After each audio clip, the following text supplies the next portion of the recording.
Those working in certain areas of VaxWell could waive their pairing in order to dedicate their lives to the corporation. The work on immunizations seems important, too. Don't forget about Sarah. Sarah was Jeremy's mentor there, a security officer who'd done his screening interview for the job. They'd hit it off right away, and she contacted him at least once a day to follow up on his decision. That's true. At least I'll have someone to talk to. Jeremy gave me a wistful glance. Once I was paired, I wondered how often we would see each other. He was the only one I knew who shared my disdain for the system.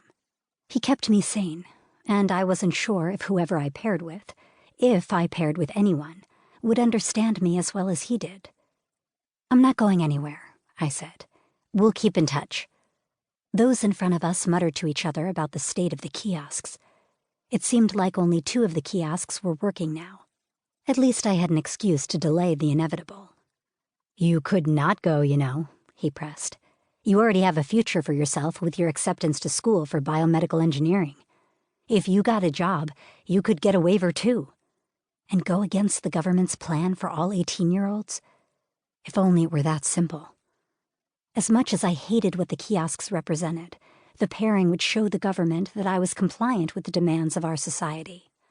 With that in mind, I generally made an effort to try the makeup, jewelry, and music, which the kiosks suggested to bring up my score and boost immunity to the virus. That didn't mean I liked it. Though the more I let them control my actions, the higher my score got. It was an unfair payoff, but necessary. I stepped into the line and leaned against the brick wall, even though I wanted to flee the area. Jeremy pulled a face. You're going to be here forever. I know, I said, wondering if I should have jumped in line sooner rather than waiting for Jeremy to find me after school, since most of the kiosks were down.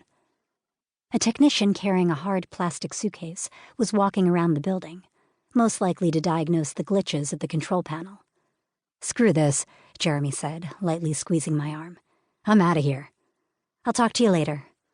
Jeremy rocked on his heels before walking away. He wanted me to go with him. Over the years, we'd talked about what our lives would be like without our allowing the government to control us. But as my pairing had begun looming on the calendar, I'd started to keep my thoughts to myself. Any talk of pairings began an intense discussion between us, but I wasn't up for it most of the time. Dad's face flashed in my vision. He was the only family I had. I couldn't let him down.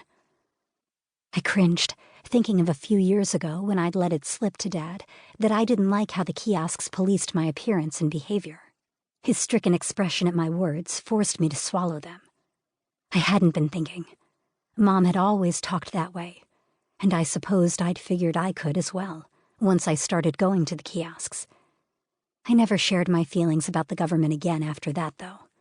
At least not to him.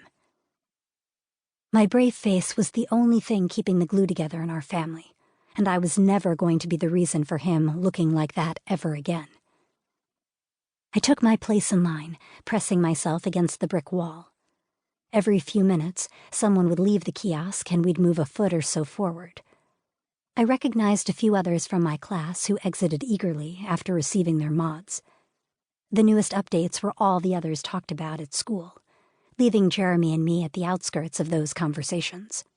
The government controlled our lives, but they couldn't stop the rebellion in my heart. That was the one thing that kept Mom at the front of my mind. As much as it had been selfish of her to leave us with only a note, I understood her. It wasn't right to force everyone, especially teens, to submit to the latest trends to get ahead in life, even if it was the only way for our species to survive. It took another 15 minutes before the cold air rushing from the dome peppered my skin. I wrung my sweaty palms together as I stepped on the metal weighing panel on the floor. It was only there to take our vitals, but the moment signified the last time I would have to submit to the routine. I held my breath, too, thinking that might help, though all that mattered to the technology was what was inside of me. A thought struck me, and I stood straighter as I stepped off the panel. Was my pairing in this line, too? The mystery around the process stirred a mix of excitement and fear in me. There were 2 people in front of me. I glanced